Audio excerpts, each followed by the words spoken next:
Good morning, sleepyhead. Don't look at me so strangely. It's like you don't recognize me at all.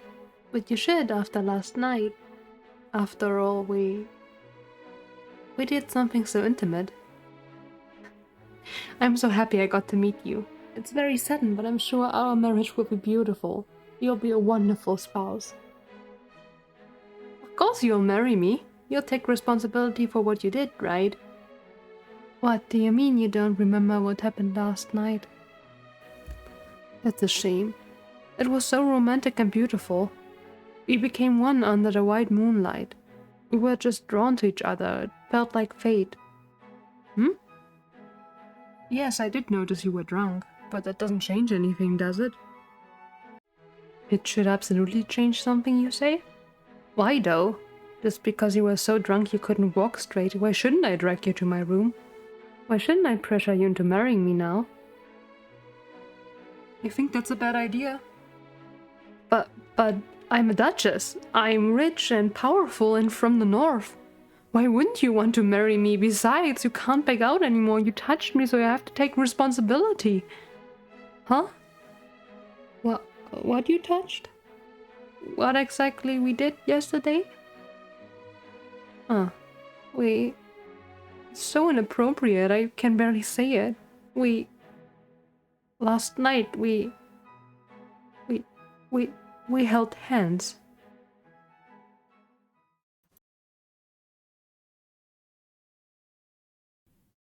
The otome isekai genre is so big that we are already at the age of deconstructing all the tropes. But sometimes I still fondly look back on those old classics. Those that came out relatively early, or those that popularized a lot of tropes and played them straight long before other stories started deconstructing them. An example is the First Night with the Duke, also known as I Stole the Male Lead's First Night, which recently got a K-drama adaptation. I thought to myself, right, this one wasn't as controversial, was it? It was a much lighter read, not meant to be taken super seriously. It's been a while since I've read this one though. I vaguely remembered that it had some frustrating characters and one of the worst third acts I've ever read, but we'll get to that later.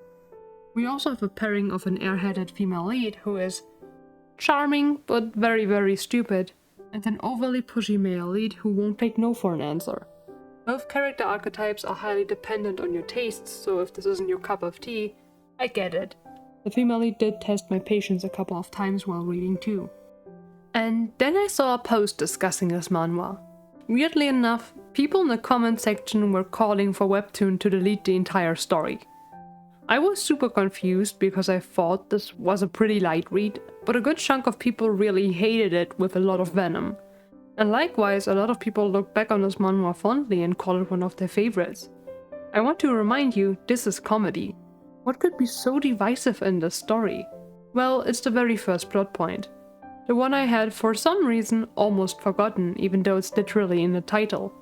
Whenever you see any discussion of this work, this plot is the one that makes or breaks it for a lot of people. Because this work is not super serious, so some people can just chalk it up to manhwa logic. Others say this makes it even worse because a toxic situation is glossed over, because it is simply treated like a joke. The story does this a couple of times, but our lead's first meeting and the following courting makes it abundantly clear. But I'll let you be the judge of that. Here we go.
The First Night with the Duke, or I Stole the Male Lead's First Night, is based on a novel by the author Hwang DoTol, who also happened to write one of my favorite series, Happily Ever Afterwards, and all of these works.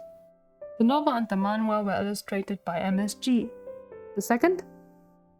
I'm not sure how to pronounce that, but they are artists heavily stylized and super recognizable, and I enjoyed it a lot in this manhwa. The writer for the webtoon adaptation was Teava, who also worked on these titles.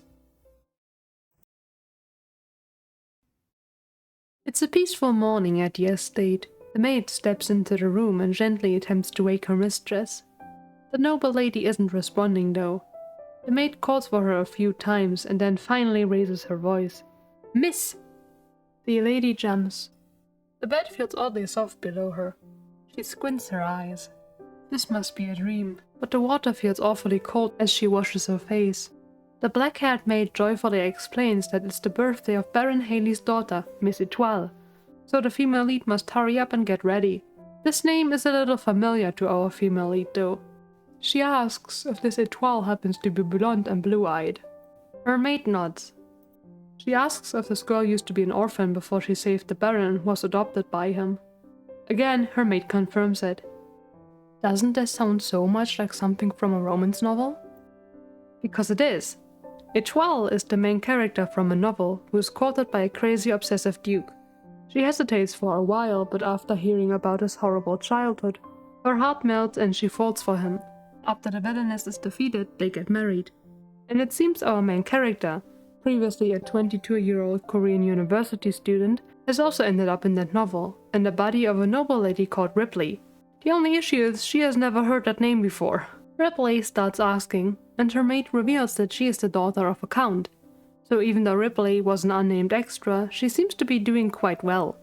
She has countless pretty clothes, jewelry, and can eat whatever she wants. It's like a dream come true. Later that day, Ripley attends the ball at Baron Haley's estate. She quickly realizes that the author might have a fable for blonde and blue-eyed people, because almost all side characters have those traits. The same goes for the original female lead, Étoile, who appears to thank Ripley for her birthday gift. Ripley considers warning her about the villainess, who might feed her poison, the trap in a dress shop that might be laid out for her, the possible conflicts with the male lead. But isn't staying quiet better? Ripley decides not to interrupt the flow of the story, hoping that everything can progress as intended. Ripley sighs and sits down with a drink. She looks around to search for the Duke, but because everyone is blonde, it's a little difficult to make him out. So, Ripley orders another glass and drinks more. What could possibly go wrong? Ripley wakes up without any memories of last night. The first thing she sees is a man. A very naked man, sitting on the bed next to her. He grins and asks why she's acting like they are strangers. After all, she touched him so much last night. The man, who turns out to be Duke Zeronis the Invalid, the original male lead. Uh-oh. Ripley is not only shocked that she, apparently, slept with such a powerful man, but she also knows that he's destined to love someone else. She doesn't want to interrupt the flow of the novel, so she'd rather just leave quietly. Also, because Zeronis is, according to her, a psycho. He doesn't care for any people around him and might even hate them. He punishes any mistake harshly, ruins noble houses for insulting him, and ladies for pursuing him. Later, he will also have the villainess of the novel hacked into pieces for trying to kill the heroine. Really, this is a guy the female lead should absolutely avoid. But we all know how that usually goes. Ripley decides that they are both adults. It's just a one-night stand. Surely they can calmly say goodbye and... I hope you didn't just think we're adults who can call this a one-night stand and calmly say goodbye. Because to keep you from having such thoughts, I might have to crush your small and pretty head. Geez, this guy sure is romantic. Zeronis also reminds her that she took his first time and so must take responsibility. They had their first time together, so they absolutely have to get married now, even if they were super drunk. And there you might find the first concern about the series. Usually I would put any discussion of this matter towards the end of the video, but I think it's necessary here. We haven't come far at all, and it's here that the story makes a, in my eyes, pretty big mistake. When you continue, you will realize that Zeronis is definitely not a considerate male lead, at least not at the start. He's very pushy, voices threats like they're nothing, and is controlling too. But he's not meant to be an abuser and gets much better as the series progresses. A lot of people didn't even get that far though, because the premise, as it is presented now, is a duke slept with a drunk lady who couldn't consent to anything and doesn't even remember it happening, and now forces her into marriage. And if you've only read the manhwa, that would be the implied reading, so I understand why people were turned off from the story. Especially because this is meant to be read as pure comedy, so Zeronis is never called out on the stunts he pulls. It's a really weird change to me. Because in the novel, Ripley does remember sleeping with Zeronis. She also remembers that he specifically asked if she was fine with him continuing or wanted him to stop numerous times. Ripley always confirmed that she did want him to continue. Multiple times, in fact. Not only that, when she woke up with him in the morning, he kissed her and then they did it again. Throughout the story they have sex a couple of times more too. This makes it much more obvious that Zeronis didn't take advantage of her and that Ripley slept with him freely. That doesn't absolve him of any of the stuff he does later, but it certainly makes him look like less of a creep.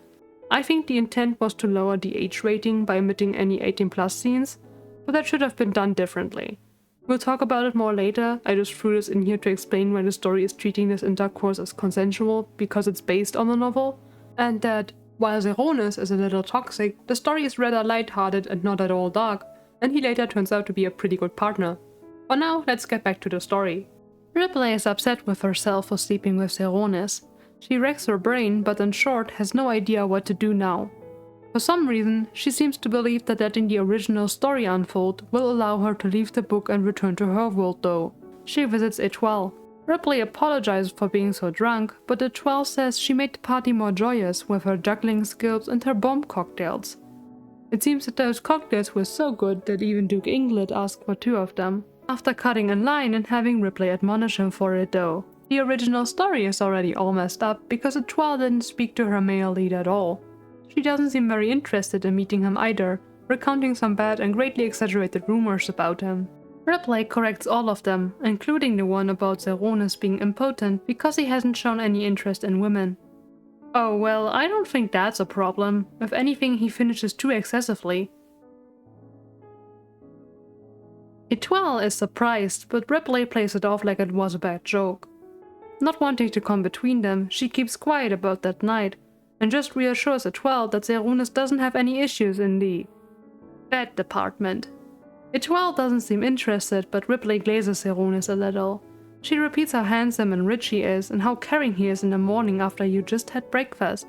How he holds out his hand for a lady when they enter a carriage, and oh damn it. At this point it should be very obvious, but Étoile falls for the "I heard it from rumors" excuse again.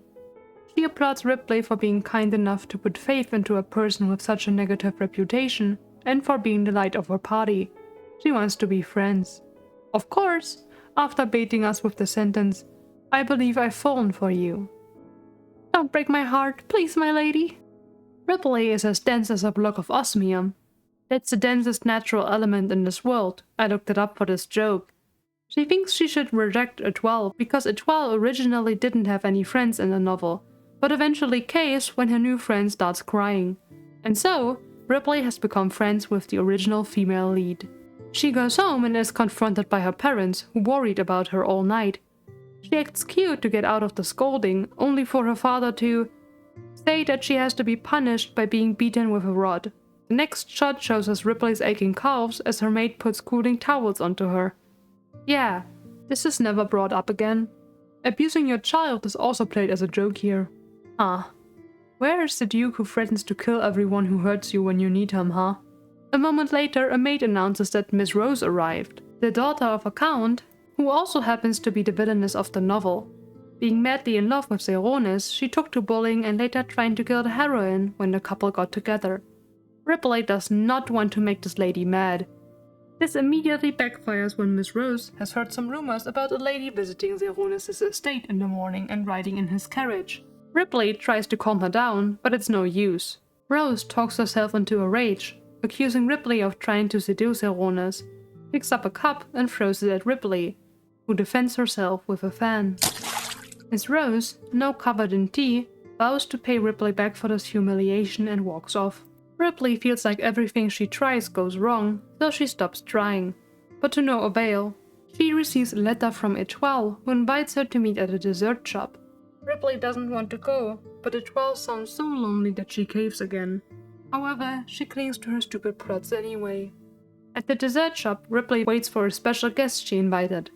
It turns out to be Zeronis, who is a little upset because Ripley claimed it was urgent, but merely offers him dessert. Of course, this is just Ripley's desperate attempt to play matchmaker for the main characters, which doesn't go well.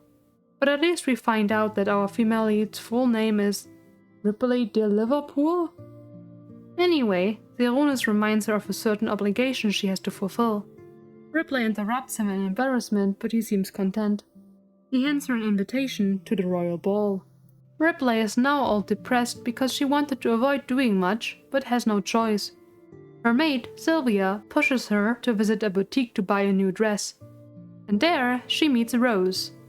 Rose attempts to make fun of her, and Sylvia passionately defends her, calling her the Duke's lady and blubbering on about this being his personal invitation. Ripley just wants to leave, but Rose follows her around the store and decides to buy every dress Ripley touches. This backfires because the price is a bit high even for Rose, but when Sylvia makes fun of her, she buys it anyway. Ripley is sure she will be punished for this later too. At the ball, Zeronis asks Ripley to dance with him. She rejects him because she can't dance. He simply puts her with him anyway, wondering why she's so shy now when she was so aggressive while drunk. It turns out Ripley's body does remember how to dance, and she finds herself being a little smitten with Zeronis when he smiles at her. Though, she quickly takes a break and steps aside. Zeronis follows her and asks about a wedding. Whose wedding? Ripley asks. And Zeronis does this little motion which made me laugh a lot the first time.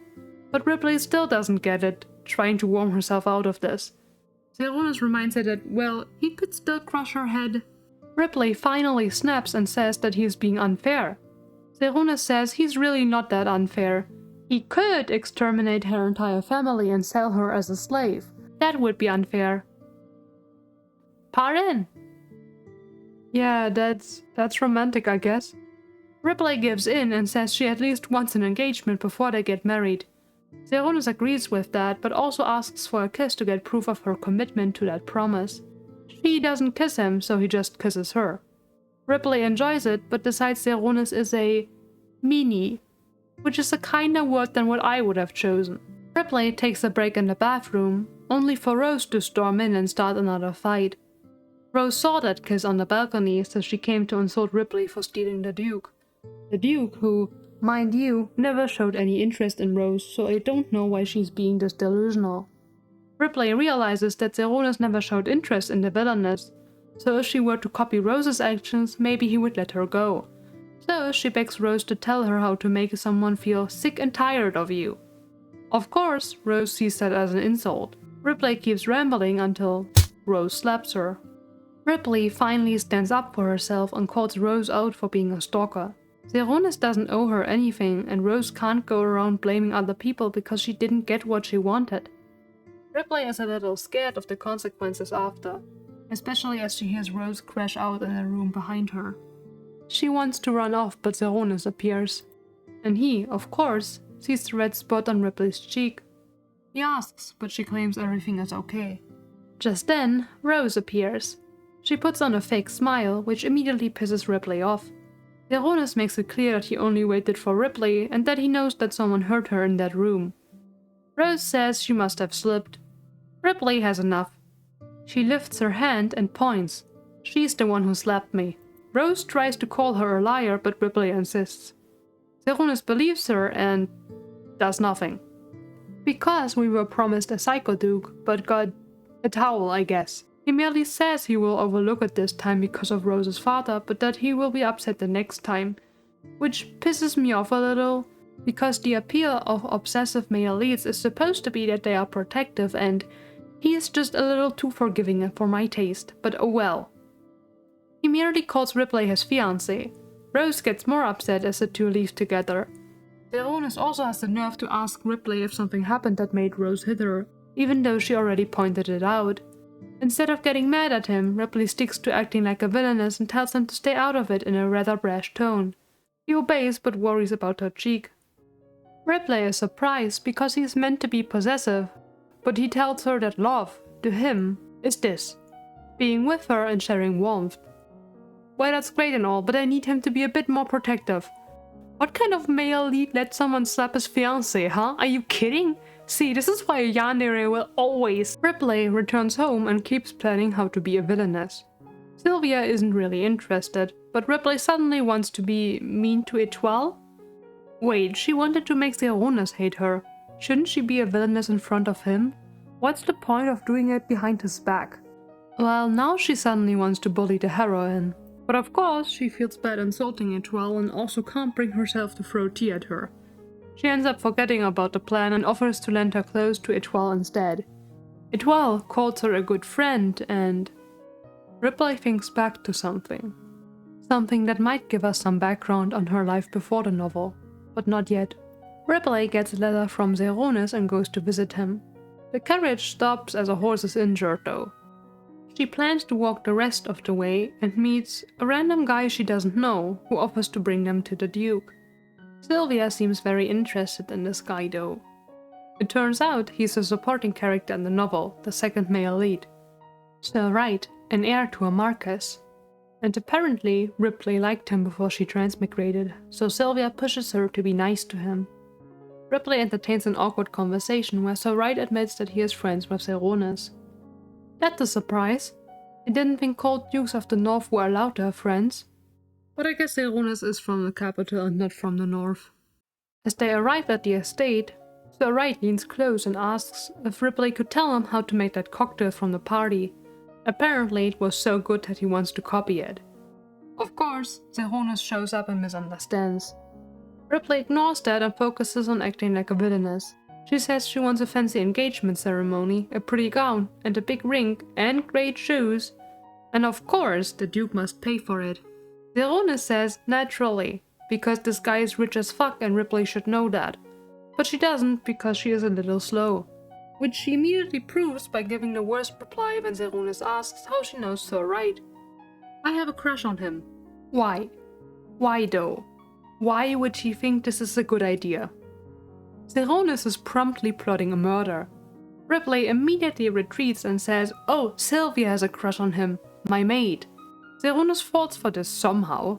He asks her to confirm and wants to know if she had a relationship before too. In his eyes, she's so pretty it makes no sense for no one to have pursued her. She denies that and asks him in return. Zeronis points out that she knew about his past, so she should know that he didn't ever get close to anyone. Turns out, Ripley started rambling about his childhood when she was drunk. We are finally given context on why this guy is so messed up now. Zeronis' mother was the second wife of a duke who had already had 3 adult sons. When a fight for power arose, they all killed each other, leaving Zeronis behind as a disturbed child. He blames himself for the struggle, but Ripley says it wasn't his fault. Zeronis thinks back to the party, where he tried to get a drink and cut in line. Ripley said he couldn't misbehave despite his pretty face and sent him back. And then she followed him to the balcony, still being very drunk. Without recognizing Zeronis, she started rambling about him being handsome and his painful childhood. When Zeronis said that the Duke was to be blamed for what happened, Ripley stabbed his hand and called him out for being so rude. If he was here right now, I'd tell him, you didn't do anything wrong, Zeronis. And so, Zeronis fell for her. He decided to bring her to his mansion, where she could sleep for a while. When she woke up, she was pretty excited to meet the male lead from her novel. She confessed her love to him. Well, his character. But Zeronis took it as a love confession and kissed her. He decided that he wanted to make her his right there and prepared his whole plan about getting married to her.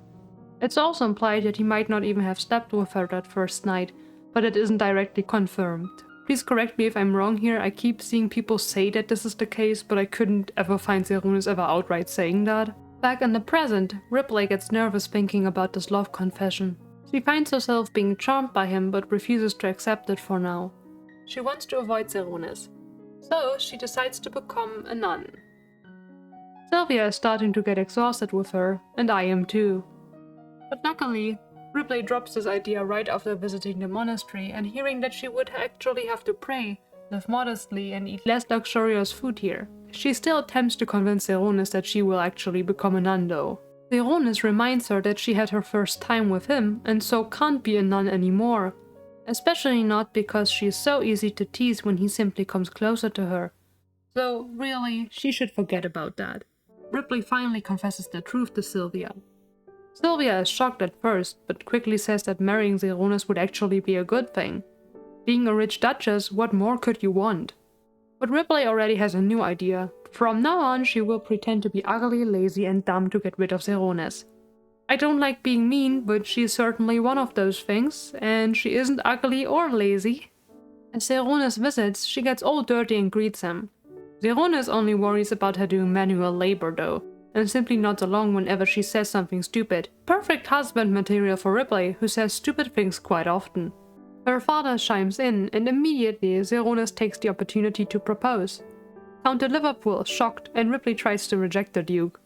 Zeronis reminds her to keep her head safe, so she gives up and asks for an engagement before marriage at least. And so, the engagement party will be held in 2 days. Ripley isn't happy. Sylvia is confused, but Ripley repeats that this position was meant for someone else. And she almost remembers her life before transmigrating. She doesn't want to be hated by a friend again. Not again. And so, she decides that she will fake a heavy injury to get out of her engagement party. Yep. Ripley stages an accident and pretends to fall from the balcony, even going as far as to use fake blood. Sylvia puts on a glorious performance too, but Zeronis isn't acting when he storms towards Ripley in utter panic. She's taken away by the servants and feels a little bad about scaring him. But not bad enough to drop the plan.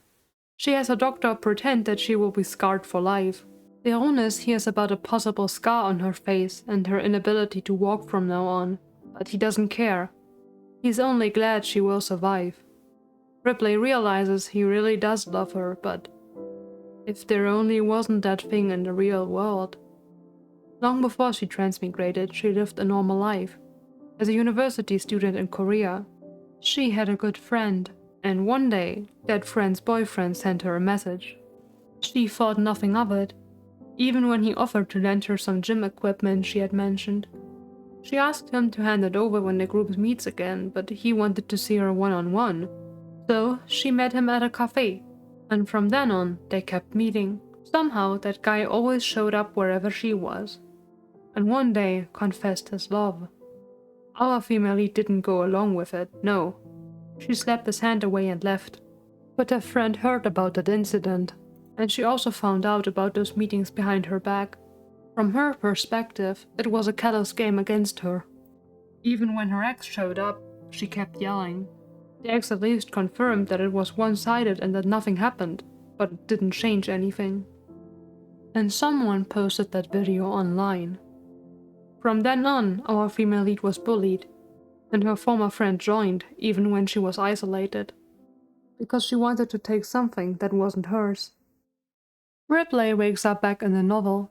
She asks Zeronis why he loves her. She isn't that good of a person. She tells him the story about her friend. Zeronis doesn't blame her though. Even as she says that he is the female lead, he assures her that he can pick whom he loves himself, and he wants her. Étoile appears and is very wet with tears as she wishes for Ripley to recover quickly. She also brought a mountain of gifts that help Ripley get better, including an ointment for her scars. As someone who is usually so frugal with money, she still wanted to help her friend. Ripley breaks and apologizes. She likes the Duke and took him away from Étoile. Étoile never liked the Duke though, so she isn't mad. To her, there is no original. Only the present. And finally, Ripley takes off the bandages. If so many people care about her and she fell for the Duke, isn't it fine for her to live her way? From now on, she'll live as Ripley in this world and be happy. She will get engaged to the Duke. You'd think that she has learned her lesson about interfering now, at chapter 19. But she now decides that she must make Étoile fall for the second male lead. So she arranges a meeting. All, of course, while still letting Zeronis think she is heavily injured. She gets a mask while helping at the orphanage and plays with a group of cute children. Étoile and Sir Wright seem to get along too, so it goes well. But as she comes home, Zeronis is waiting. He caught her right on the lie and he isn't pleased. Especially when he finds no scar at all. Ripley tries to lie again, saying it already healed, but of course that doesn't work. Zeronis is furious but more so devastated. He asks if it was fun to see him suffer this way. Ripley has another chance to finally explain, but doesn't take it. Zeronis believes she lied just to hurt him. He declares them strangers and leaves. Ripley stays behind and cries. They might follow the original story now, she tries to tell herself, but it just hurts. And it isn't that easy. A few days later, Étoile visits. Zeronis planned an investment in her family, but suddenly withdrew it. Her family is quite troubled, so Ripley visits the Duke's estate. Zeronis lets her wait for quite some time until she falls asleep. Of course, he does the male league grabby hands when she wakes up. They start arguing immediately. Ripley brings Étoile up and tells Zeronis to be more mature and not to direct his anger towards her friends. But actually, Zeronis doesn't seem to have acted in anger. The trade route was too risky. That was his reason for withdrawing. It had nothing to do with Ripley. Ripley is horribly embarrassed. She apologizes. She also apologizes for deceiving Zeronis and explains that she didn't want to marry him. He confesses that he knew that, and that he also knew about all her scheming to avoid it. But he still wants her, and he doesn't intend to let her go. So he pulls her closer and kisses her. A few days later, the villainess, Rose, sends out an invitation to a party on her family's boat. Étoile has to attend, so Ripley accompanies her. First, she lends her address though. At the party, Zeronis stands before Ripley. He still acts like a brat though and refuses to talk despite blocking her path. Rose interrupts and drags the Duke away. He goes with her. Which is frankly where my interest would die. If you hang out with a woman who literally slapped me, well. Ripley also gets mad but merely drinks a lot. Zeronis wants to stop her from getting too drunk, but she just complains. He claims to want to keep her close but then avoids her and talks to Rose of all people. It makes her upset. She almost confesses her love, but then Rose's father interrupts. Ripley stands at the side of the boat when Rose follows her. Rose tells her to stay far away from the Duke. Ripley refuses, and Rose, once again, loses her temper and pushes her. Ripley falls into the water. It's cold and dark. She won't give up so easily though. She swims up even as her heavy dress drags her down. And then someone else dives into the water. Zeronis does the least helpful thing ever and kisses her to pump air into her mouth. Well, at least he drags her up after. He seems to think that she jumped for some reason, but he brings her home anyway. Here, Zeronis confesses that he will never be able to let her leave because he loves her. Ripley confesses in return, and they, well, celebrate in bed. And now our main couple is happily together. Confiding in one another is the most important thing, so this is the moment where you tell your murderous pet Duke which person almost got you killed so that he can flatten those insects below his heel. Or, you just stay quiet despite knowing that Rose will eventually poison you and try to kill you again. In Ripley's case, she goes to meet Rose alone. Rose, for now, at least seems to feel a little guilty. She didn't mean to kill Ripley, at least not yet. We do know she will be capable of that soon though, because she originally tormented Étoile, right? So after Rose apologizes, it's no surprise that she snaps when Ripley asks her to give up on the Duke. Rose knows that Zeronis doesn't love her, but it's all she can seemingly think about. Ripley has done everything she could. She can only leave now. Visiting Étoile, the next problem immediately becomes obvious. Étoile has received a mountain of love letters and inappropriate gifts from a random stalker. Ripley waits in a bush to challenge that person once they arrive. The nobleman seems pretty antisocial and doesn't really understand when Ripley tells him that he is troubling Étoile. He seems dejected about it, but appears with flowers the very next day again. Étoile rejects him, but he says he will wait until she changes her mind. And Ripley has another idea, because her ideas always go so well. Anyway, she wants to get Étoile a fake lover to make that stalker give up. Because stalkers famously tend to be very rational and stop bothering someone once they realize that they have no chance. Yep. Ripley invites Sir Right, but Zeronis comes instead because he was jealous again. He suggests just getting rid of the stalker, but unfortunately Ripley refuses. She gets upset with Zeronis and says Sir Wright would just have obeyed. So Zeronis gets mad and decides to play 12's fake lover for now. Ripley immediately starts pitying herself because those two look good together. Of course, this only gets worse because the stalker didn't give up after one appearance. So, rumors spiral and everyone assumes Ripley has been abandoned. Sylvia notices that Ripley is tense and brings her to her favorite spot whenever she is unwell. A shop owned by a witch by the name of Isla. This witch very clearly just heard rumors and tries to scam Ripley out of money, which works because Ripley lets herself be sweet-talked despite doubting her and buys a dream catcher. Though, last time, the Ripley before the reincarnation seems to have bought something else. A happiness doll. An item meant to give her a new life. Could this have caused her transmigration? Zeronis isn't impressed by all the magic talk. He accepts the dream catcher anyway and takes the opportunity to flirt with Ripley, only to chase her out after, saying that they aren't officially in a relationship right now. During the next ball, he stands next to Etoile again. Ripley only becomes more jealous. The stalker shows up and starts a scene. Zeronis pretends to flirt with Etoile to upset Ripley even more, until she interrupts. She calls out the stalker and reveals the fake lover plot before spinning around and proposing to Zeronis. Of course, he accepts. Weeks pass. Ripley invites Etoile, who's drowning in work because of the trade route Zeronis pulled back from. Her family is still deeply troubled by it. Ripley tries to help, but of course, knows nothing about the trading situation. She is busy reading wedding etiquette books anyway. At home, she notices that her father seems to be unwell. He might have money problems too. Ripley assumes Rose must have caused this and tries to help. Again. This time she realizes that the ointment Etoile gifted her when she pretended to be injured could be sold to the nobles.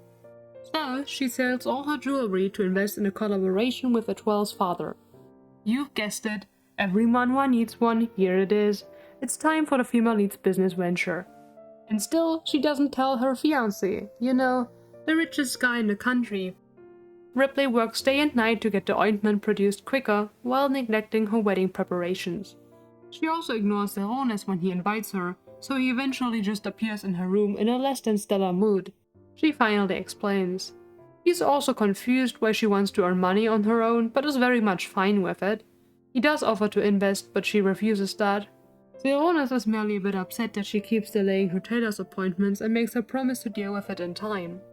The problem is, Ripley keeps thinking about her ointment, and so tells the tailor weird things when she asks about her wedding dress.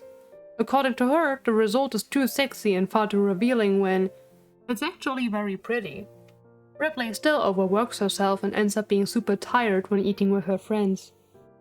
This is when she immediately embarrasses herself again because Sir Wright has something to tell her, and she, for some reason, assumes he's in love with her. He isn't, he likes Etoile. The situation is terribly humiliating, but they calm down quickly. Ripley offers to help set him up with Etoile. And again, Zeronis gets all jealous. Which is funny after he made Ripley jealous on purpose, that scumbag. He even has the nerve to ask her, no, to tell her to stop volunteering because that would make her work together with Sir Wright. He also forbids any further business making until the wedding because he will not delay it any further. So he has Sylvia watch over her to keep her from going out. Ripley works from home anyway, but maybe Zeronis did have a point because she gets a nosebleed again and then falls over. It seems she overworked herself. But at least her shoes aren't dirty, so the wedding ensemble is finished now. Zeronis, of course, notices that she hasn't prepared anything for the wedding yet. He worries about her health, even though he isn't communicating it very well. The wedding will be next week and Ripley has fully forgotten about it. But at least her business is looking up and with some time everything will be fine. That night, a maid appears claiming that the Duke forgot a gift and intends to meet Ripley by the back entrance of the estate. Ripley follows her without a second thought. She is kidnapped on the spot. She wakes up tied in a barn of some sort. A group of men seems to have brought her here. Not on their own accord, of course. Rose hired them to do it.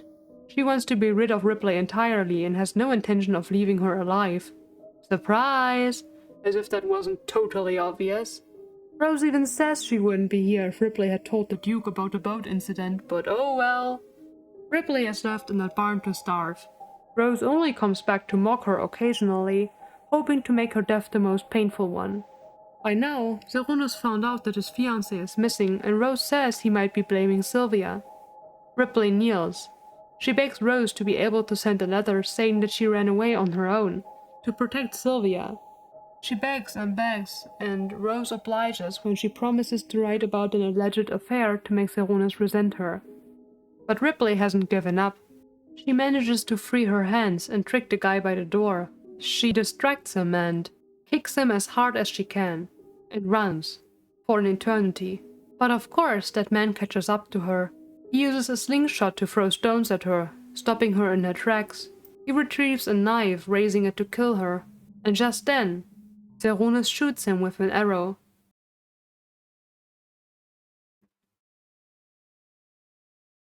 He cries as he hugs Ripley. He thought he had lost her and is so relieved to have saved her. Ripley's parents are just as happy, even though they beat her with a rod a few chapters ago. I'm more happy to see Sylvia, who was genuinely scared. Zeronis explains that she was the one who swore that Ripley hadn't run away, and seeing her wardrobe with the wedding dress convinced him. He once again confesses his love to Ripley. And Ripley goes to visit Rose, on her own. She's very lucky Rose doesn't try to kill her immediately, isn't she? She announces that Zeronis wanted to exterminate the entire family after the truth came out, but Ripley stopped him, for some reason. Rose will now be sent to a monastery where she can live her entire life and pray for forgiveness. She protests, but her father has already agreed. Ripley makes fun of her one last time and then leaves. Now she and Zeronis can get married and live a happy life, can't they? Everything will be perfect. Season 1 ends and there will be no second season because no further problems will appear. Because keeping your enemies alive always seems to end well, doesn't it? Yeah, it worked super well last time too. I'm sure we won't regret that later. Foreshadowing is a literary device. On to season 2. Ripley is troubled because her business is already falling apart. Her ointment is simply not selling. Zeronis offers to buy some of the stock, but this won't be enough. In the meantime, they were invited by the Emperor, who wishes to meet the Duke's fiancé. Zeronis says that she doesn't have to worry about that guy, given that he is gentle and kind. But he also, in no uncertain words, warns her that Prince Charming is different. She should be careful around that guy. And Ripley doesn't get what he means. Listen, we established that this girl isn't the brightest, but really. She doesn't get direct warnings anymore? We skip to the ball, where we immediately meet Prince Charming. And for those who didn't realize, the man I'm showing right now is him. He looks awfully similar to Zeronis in his art style, doesn't he? Like, really similar. I don't think this was on purpose, but I literally can't differentiate the two if I don't look harder. His face is drawn a bit rounder and less sharp, and his hair is a little different, but yeah. They really could have used a different shade of blonde for his hair. Anyway, Prince Charming seems really friendly and smiles a lot, so Ripley doesn't worry. She doesn't worry when he appears at her estate the next morning and asks to work on her ointment business either. Étoile is unwell when she hears that the soldiers might use the ointment at the borders though. This ointment wasn't made to be used on deep wounds, or to be stored for longer amounts of time. Ripley gets worried too and mentions that the prince ordered more than 8,000 ointments. And Étoile puts the pieces together. Who would need so much medicine with such a short shelf life at once? Only someone who fears a bigger injury hazard, right? Étoile accompanies Ripley and asks just that. It seems like a harmless question, but... The prince's smile fades for a second. He restores it quickly and pretends to be polite. Ripley feels uneasy but isn't completely certain. Which is surprising considering that the prince dances around any definitive answers and won't say where he needs the ointment. Suddenly he remembers a meeting with a minister and leaves. Étoile says that he was being suspicious, that they should be careful around this guy. Ripley remembers that Zeronis said the same. Now 2 of the most important people in her life warned her about this obvious problem. Oh, will she trust them now? Nope, she still isn't sure if he is a bad person. In fact, when DoTol says that he might be planning for war, Ripley completely discards that idea and convinces her that it's fine. What a stupid, naive thought. Mere days later, she hears that the situation at the border worsened. There will be a war, and Zeronis has to take part. Ripley is devastated, of course. She just got together with her lover, she doesn't want to lose him now. Zeronis is a little surprised that she's even worried, but as much as he wants to promise that he will be safe, he can't. No one is completely safe during a war, so he can't promise anything. But if he gets back, he will marry her. If. Ripley can't take that uncertain promise. She says she will marry him before he leaves. So she puts on her beautiful wedding dress and veil. Even if there are no guests, she will be happy with this day. But for such a happy day, tears come awfully quickly. Ripley tells herself that Zeronis will survive. He is the male lead after all, but she is scared. They are all alone in the room, aside from Sylvia, who hands Ripley a small box, with a ring she bought with her own money. She puts it on Zeronis' hand. He asks her if she wishes to be his wife. She says I do, and asks him in return. He says I do as well. And then, as husband and bride, they kiss. Ripley's parents aren't happy that she got married without them. They are even less happy when she says that she will move on with Zeronis already, and say she should stay at home during the war at least. But she is the Duchess now. She has to take over the England estate. Ripley can't bring herself to attend the parade as the soldiers leave. She stays in her new office and just keeps working on some documents. At least until she thinks about Zeronis and the realization hits. She storms off, rushing to reach the street in time. She pushes past the people and screams his name. There is no time for long speeches, but Ripley hands over her ribbon, and Zeronis accepts it before he leaves. Ripley is depressed, but still gives her best to keep working. DoTol and Sir Wright attempt to cheer her up, and it becomes obvious that they have also gotten closer. Ripley visits the palace again to speak to the prince about some more contracts. He notices she signed as Duchess Ingrid and asks if they have gotten married already, and if the Emperor knows. Ripley says that he does, and the prince acts all creepy again when she invites him to the official wedding after the war. After that, he restores his smile. Ripley offers to donate the ointment, given that she doesn't want to profit because of the war. The prince warns her that this could be seen as her bribing the royal family, so he proposes a deal of letting her donate half of the order and paying for the rest of it. This seems to be logical enough, so Ripley agrees. As she leaves, she thinks about Zeronis' and DoTol's warnings. And then, a letter from Zeronis arrives. He promises that no battle has started yet, but he already misses her. Ripley can't help but cry. Her eyes are puffy when she sees the prince again. He acts a bit concerned, but they sign her contract anyway. The ointment was sold and can now be delivered to the border soon. Before Ripley can celebrate, Prince Charming already invites her for dinner. She, for the first time in this manhwa, shows some skilled decision-making and rejects him, even if she does it without any deeper thought. He invites her for tea. She rejects that too. He then offers to bring her to a carriage. Finally, Ripley is a little irritated. She wonders if the prince likes her, but rejects that idea quickly. She lets the prince escort her. Charming asks when she and the Duke met. She mentions Zeronis fell for her during the party at the DoTol's estate. Charming notices that she didn't say she fell for him in return. He asks her what kind of man she likes. Ripley says that she likes a blonde and blue-eyed guy who is sweet and loving. The prince interrupts. Ah, then Duke Ingrid isn't your ideal type.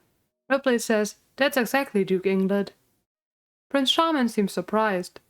Then he asks about her hobbies. Ripley finally interrupts and says that his intentions are becoming obvious. He seems to want something from her. He agrees and shamelessly reaches for her. You want my cocktail recipe, don't you? Ripley doesn't notice that the prince tenses. She just keeps on rambling about her alcohol until they reach her carriage. Here, the prince tells her that Zeronis asked him to keep her safe while he is gone. Which isn't suspicious at all, but for some reason, Ripley falls for it. During the next few weeks, she keeps sending letters to Zeronis. Worried about her health, Sylvia pushes her to meet that witch again. Easter swears that Zeronis will return safe and sound, but just as Ripley is relieved, she says this: "Once the ending comes, it will be over." In other words, this world might cease to exist if the novel reaches its ending. Ripley is terrified of that thought, but is immediately interrupted when she sees a giant queue before the ointment store. It seems like doing business with the royal family helped popularize their business. Promptly, Prince Charming shows up. He says his involvement helped her, so he deserves a dinner treat from Ripley now. Ew, slimy. Ripley doesn't question this and joins them. Prince Charming orders a lot of alcohol as they eat. He drinks a lot too, while explaining that he will order even more ointments. Ripley knows that this means that the war might last longer and panics, but he asks her to calm down. He swears he only wants peace for this country, and orders more drinks. At the end, the prince seems a little drunk, so Ripley drags him with her. She drops him off at the palace, where she runs into this little girl, the princess. She seems cute enough at first, but turns out to be a brat. Still cute, but a brat who insists on having Ripley play with her the entire day. She even makes Ripley sleep in her bed, which I presume an actual princess would not have been able to do, because why would a random noble lady sleep in a princess's bed? That's a bit weird. But well, seeing such a cute child makes Ripley think about having children on her own. The next morning she leaves. The people at the estate in the city seem a bit off though. They avoid Ripley's gaze and keep muttering. She doesn't understand until a troll talks about the rumors. But after eating out with the prince, Ripley stayed in the palace. The public assumes she is having an affair. Ripley rushes to the palace and asks the prince to do something about those rumors. If someone speaks to him, he must absolutely make it clear that he isn't interested in her. But Charming doesn't want to do that. He says he has fallen for her ever since he first saw her. He's in love with her. Ripley is confused, then slightly worried and then upset. She thanks him for being direct but rejects him.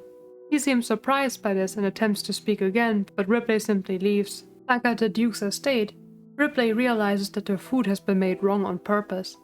It seems someone among the staff might be starting to hate her. To them, she is an adulterer while her husband is off to war.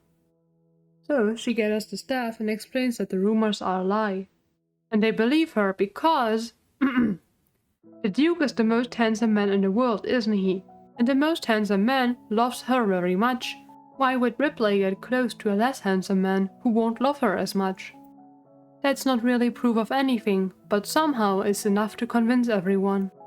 With a passionate speech, Ripley asks them all to help her keep the estate safe and warm until the Duke returns. And she manages to reach the staff. Meanwhile, Zeronis is reading his wife's letters. He receives bad news. The battles are tougher than expected. The rations sent by the royal family are pathetic, in his words. He believes it might be intentional. Prince Charming made him take control instead of a more competent general, and he planned the expedition too. And then, there's an ambush. A man swings an axe at Zeronis, but we don't see the outcome. The wind picks up, making Ripley's dreamcatcher shake. A man storms in.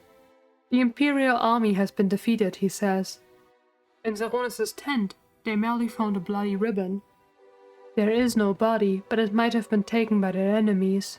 Ripley refuses to believe that. She snaps at the messenger.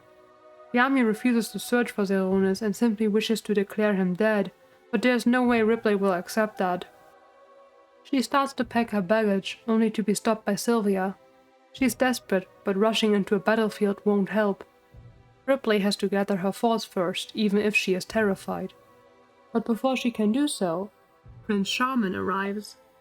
He is so distressed about the news, so distressed that he immediately reaches for Ripley as she arrives. She avoids him and says she refuses to believe that her husband is dead. Oh, Ripley, you poor thing. The prince grabs her wrist, even as Ripley fights against him. She screams at him to let go, but he only whispers. She must be so confused and heartbroken. How should he console her? Ripley does the only correct thing and slaps him. My husband is not dead. Prince Charming apologizes. He swears he meant no harm with it and also doesn't get mad. But he keeps coming towards Ripley, even when she asks him to use her title instead of her name. He stays and orders her maid to make food. He asks for a room so that he can sleep here for the night. Ripley says it isn't needed, but she's so vulnerable right now. Prince Shaman says he wants to make up for his mistake. He would be sad if she rejected him even more, especially after that mistake. Her slap, he means. We instinctively understand that much. Ripley has no choice but to tolerate it for now. She prepares to get to bed but can't sleep. Tomorrow she has to see if there are soldiers she can send to get Zeronis back. If not... The door creaks open. Shaman says he worried about her. It is quite late, but he has to tell her something. No, not tomorrow. Now. He thinks that Ripley and he should get married. After all, a broken heart can only be mended by someone new. And she seems so heartbroken that Shaman just has to get involved. He will protect her from now on, and tries to reach for her again. Ripley slaps him away. Well, that leaves me no choice. He slams Ripley against the wall. To him, it doesn't matter what Ripley says. He will marry her, and if she keeps fighting him, he might strangle her to death. Why? Why would he do such a thing? Well, Shaman hopes to become the sole Duke of the Empire. By marrying Ripley, and with some support from his family, he will surely be able to obtain the title. To ensure that, he only had to cause a little trouble at the borders so that Zeronis would have to go to war. He also planned her stay at the palace, the rumors, everything. Ripley shouldn't worry. It will all work as intended. Ripley protests. Her husband will not let him do this. But Shaman says her husband is dead. He would know. He sent those men to kill him. He would have done it himself and brought his head if he could. What a shame. Well, either way, he intends to sleep with Ripley. With her cooperation, or without it, as he says it. He might as well knock her out, and in the morning her mate will find them and there won't be any questions about whether the new Duchess betrayed her deceased husband. But Zeronis is her beloved male lead, the hero. He would never die. Ripley says she will cooperate. If Shaman does her the favor of dropping dead, she kicks him away. She runs. She only manages to take a few steps to the balcony. Why shouldn't she jump? She would never want to be the wife of such a selfish bastard. Shaman says she won't do it, but she is convinced. He starts trying to argue. He even agrees to let her have a wish so that she'll get off the railing. She already voiced her wish though. He should drop dead. Ripley jumps. Shaman screams and reaches for her, but it's too late. And as she falls, Ripley! She hears Zeronis' voice and their eyes meet. Like a miracle, Zeronis appeared at the perfect moment and caught Ripley. It's not like last time, when he just saw her fall and came too late. He caught her. Shaman tries to sneak out, but Zeronis stops him. He loses his temper and says Zeronis should be dead. He sent the assassin, so he is sure. But luckily, Zeronis happened to know the assassin too. Zeronis pretended to be dead and formed a trap to catch the prince who tried to kill him. Shaman snaps and tries to blame Ripley, claiming that they had an affair. Sylvia defends her, and the other staff members do too. After all, the prince isn't very handsome and the duke is very handsome. So of course, the lady wouldn't lower her standards so much. Let's ignore how mind-boggling that logic is for now. I don't think looks ever stop unfaithful partners from cheating, but even then, it's a little funny seeing everyone insult Shaman's looks when he's drawn just like Zeronis. I mean, look at this. They could be twins, but moving on. Shaman is humiliated as the servants take Ripley's side. He reminds Zeronis of his vow to the royal family. Zeronis can't hurt a prince, he pitifully stammers out. Zeronis lifts his sword and announces that, starting today, he withdraws all the vows he swore. He aims his sword at the prince. Shaman becomes even more pathetic and begs someone to help him. Zeronis swings the sword to cut off part of his hair. Very anticlimactic. Anyway, Shaman finally runs off, seemingly to beg the Emperor for help. Ripley recovered from almost getting assaulted and jumping to a possible death rather quickly and grins at her husband. I mean, I get that she is happy to see him, but the story implies that they immediately had sex a couple of times after, which might be the wrong moment for some people, but good for them. The next morning, Ripley complains that Zeronis didn't warn her about having to play dead. He says they had no other choice. And then he reminds her that he warned her about the prince and asks why she spent so much time with him anyway. He's not wrong, but I don't think Ripley wants to hear that after almost being assaulted yesterday. But mentioning that, I'm not sure she even told Zeronis that critical information yet. She doesn't do that during the following conversation either. The conversation happens to be very lighthearted as Zeronis keeps asking about all those times she interacted with the prince. This gives slight tonal whiplash after the extremely uncomfortable last few chapters, but well. They promptly visit the Imperial Palace to complain to the Emperor. The Emperor promises to give Zeronis some land and to lock his son up for a while, but that isn't enough for Zeronis. So, the Emperor makes Ripley a knight. This doesn't really change anything about the fact that the scum prince is still alive though. Anyway, yay. Étoile is happy to hear that Ripley is now a knight, as the first woman in the Empire. But Ripley is even happier to see that Étoile and Sir Wright are going to the royal ball together. It seems they have fallen for each other. The ball is a masquerade, but Ripley stands out with her hair. She dances with Sir Wright and Zeronis gets a bit jealous, so she dances with him too. And then, as she is alone for a moment, the worst arc of the story begins. Because it is now time for what you call a third act crisis. This is typically a conflict where our protagonist is brought to their darkest hour, where you believe they might fail. The problem is, this quickly becomes unbearable when a conflict is created by a problem you thought was already solved. A random veiled lady shows up and tells Ripley that she will be destroyed soon. Ripley tenses, but her friends swarm her and haven't even noticed the lady. She tries to calm down and tells herself it's nothing. Meanwhile, we see that Prince Charming has been put into a cell.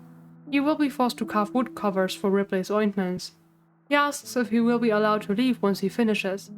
The nobleman in charge of him smiles and thinks back to how Zeronis said that it would be a terrible misfortune if the prince were to come to harm. So it seems like he might not survive for long enough to find out. Ripley is preparing for her official wedding. She thinks the date should be sometime after her birthday, which is when she realizes that the original Ripley and she share a birthday. She keeps thinking about that, even when she focuses on expanding her ointment business and makes a new deal with the Emperor. Zeronis would rather have their wedding as soon as possible, but Ripley wants it apart from her birthday. This makes her realize that she doesn't even know when Zeronis' birthday is, but he doesn't remember either. He never celebrated. So Ripley swears to make it a big event for him. And just then, Sylvia finds a doll under the bed. A doll that looks awfully like Ripley. A doll that, if you looked carefully, you could see in her room in the real world already. Her mother made it for her, but it seems that the Ripley from this world bought it from the witch because her life was so boring. Ripley can't help but worry and visits Isla. Isla doesn't remember the doll immediately. How could she? The doll she gave Ripley was black-haired. It seems the doll changed. Isla says Ripley asked for an object that could give her a new, less dull life, and it did.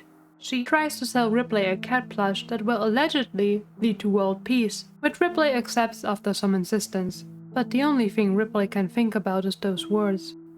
Everything will be over after the ending. This is a novel after all.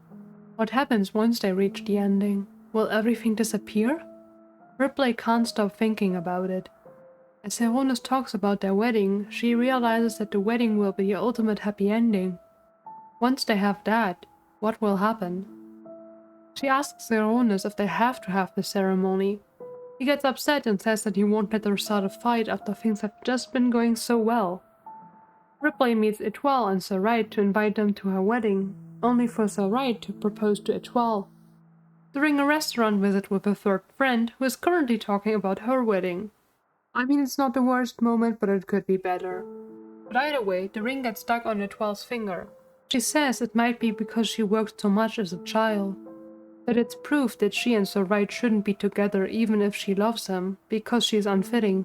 And she uses the same words she used to reject Zeronis in the novel. And so, Ripley finally realizes she changed the novel. No, seriously. She has this grand revelation now. Despite already marrying Zeronis and being with him, the whole defeating Rose plot and the prince. She changed the novel numerous times already, but for some reason she only... Ripley interrupts the couple. She says it's stupid to worry about a ring not fitting, and simply plops it onto Étoile's small finger. She says she didn't feel ready to be Duchess either, and forces Étoile to admit that she's in a similar position. She pushes the two together, and finally, Étoile accepts the proposal. But don't think that Ripley, who just proudly announced that changing the novel is fine, will learn anything from this. Ripley visits a library and searches for books about the end of the world. The witch's super vague warning makes her so uneasy that she has a nightmare. She is surrounded by an empty void as a voice calls for her. Then Zeronis shows up and begs her not to leave him. She reaches for him, but he disappears and only leaves behind fluttering pages of a novel. Ripley wakes up with tears in her eyes. What if this world would truly end? What if Zeronis disappears? To prevent that, she has the glorious idea to delay her wedding for now. By running away. I am going to hold back my thoughts about Ripley's thought process for now. We'll get to that in the second part of the video. But I do want to call out that this is frustrating AF.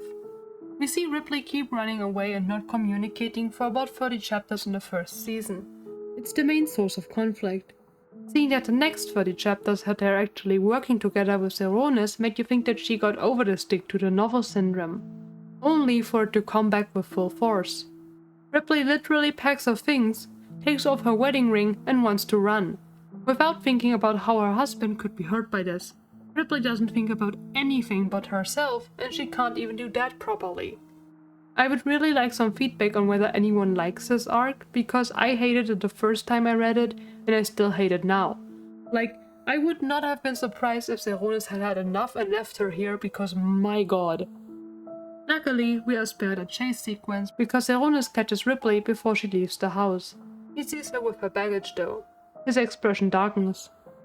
Ripley grabs his arm and swears that she still loves him. She just needs time to think. Which is rich given that they are already married, but okay. Of course, Zeronis is devastated.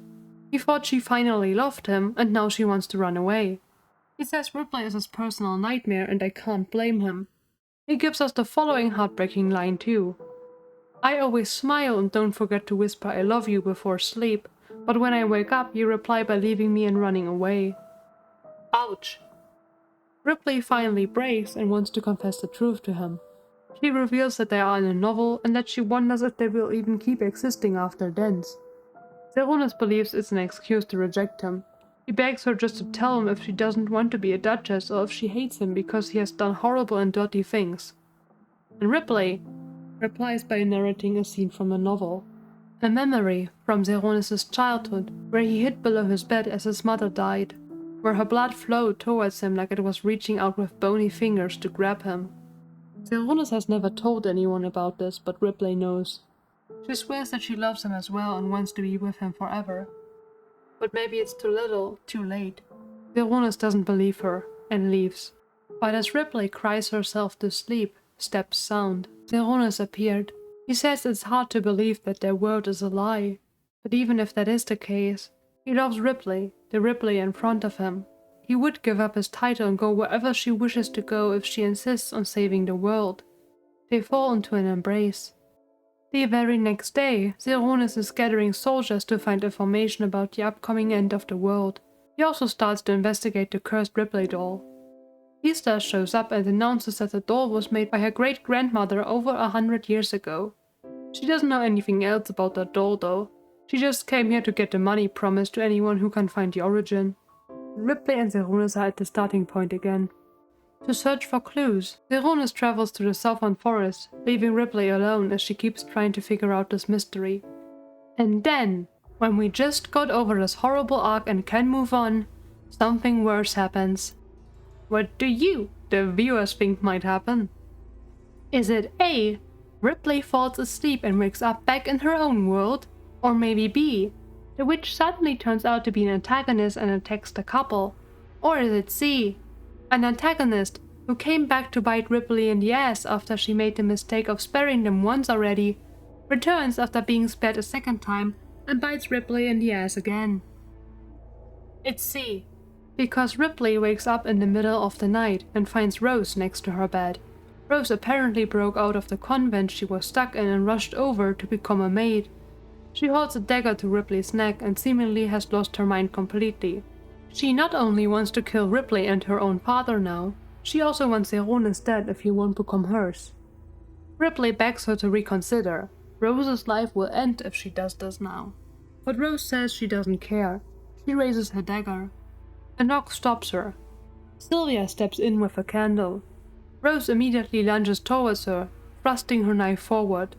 Sylvia screams and trips, dropping the candle onto the mountain of plushies. They catch on fire immediately. As smoke rises, Rose giggles. She always hated Sylvia, so she relishes in this chance to kill her. But before she can strike, Ripley grabs a lamp and smashes it against her head. And commits the cardinal sin of not dealing the death blow. Instead, she grabs Sylvia and runs. Rose storms after them and drags her back by her hair. She starts to choke Ripley. Sylvia grabs the dagger and aims it at her to make her stop, and repeats the cardinal sin. She not only doesn't attack Rose, but turns her back toward her while helping Ripley to her feet. Just in time for Rose to lunge at her again. She grins madly, and blood drips down. But she didn't hurt Sylvia. Ripley jumped in front of her at the last moment. Ripley collapses. Rose hits Sylvia with a candlestick, making her fall too. She scoffs at the idea of sacrificing yourself for a mere maid. Flames and smoke fill the room. Rose says all people in this mansion will die before dawn, and Sylvia will be blamed. She holds the sharp edge of the candlestick towards Ripley's neck and threatens Sylvia to back down. Sylvia obeys. Ripley begs for her to just run, but instead she rushes towards Rose. She doesn't win the fight though and falls to the floor again. Rose laughs and comes toward her. Ripley begs her to spare Sylvia. Rose merely offers to kill Ripley first and raises her dagger for the final strike. Ripley stays where she is, wallowing in self-pity. It's because she dared to be happy and steal the male lead, she thinks. Not because she left an openly unstable person who wants her dead, alive. But just then, a burning curtain falls and envelops Rose. Her screams of pain echo through the room as she wildly dashes around, the fabric melting on her skin. The doll on the nightstand burns too, but it smiles as if to mock Rose. As the screams fade, Ripley still lies on the ground. A bloody Sylvia wraps an arm around her to help her out of the room. The fire has already spread to the entrance though. The doll burns as the two can just stand there. I don't want to ruin the mood by interrupting here, but they could jump from the balcony. Ripley survived that 2 times already, so the odds are relatively good if you don't go head first. You can hang onto the railing and jump down. I'm not sure which story they are on, but depending on how much smoke there is, that might be the better deal. They could at least wait on the balcony because that shouldn't burn. Or they could ask some staff downstairs to help them jump off the balcony so that the flames become visible through the forest. Zeronis rushes back to the estate. He ignores the staff, at least the ones that haven't been drugged with a sedative, as they beg him to stay safe. He pushes through the flames. Ripley isn't in his room anymore though. It seems she used the secret passageway he showed her. He takes the time to save Ripley's ugly plush cat and then runs to the other side of the estate to find her. Ripley and Sylvia emerge from the secret route. She collapses after a few steps in the dark forest. She sees Zeronis run toward her. She is so glad to see him, but she hears a voice call for her. Come here. Her eyes fall shut. Come here. We see Ripley's doll, whose hair has turned to black. The estate is slowly being repaired. No one else was hurt, it seems. But the Duchess hasn't awoken. The doctor can't tell why she won't wake up, and the Duke is sitting next to her bed without a minute of sleep. On the nightstand, a plush doll and a cat. A young girl with brown hair brushes through it. Weird, she thinks. Wasn't it longer? A friend catches up with her and jokes around. They are going to be late for their lecture. The girl is a bit confused but follows. At university, her boyfriend tries to touch her, but she pushes him away. It doesn't feel right. He doesn't feel. She stops herself. Today, she feels a bit weird, but she has to be mistaken. Upon going home, she finds a familiar red-haired doll and sees a talking cat. A really weird-looking cat. And then the doll speaks. No, The ghost of a red-haired lady before her speaks. The real Ripley. Our Ripley's memories come back as they finally get to have a real conversation. She apologizes for taking over her body, but the real Ripley is happy in our world. She loves going to school, making friends.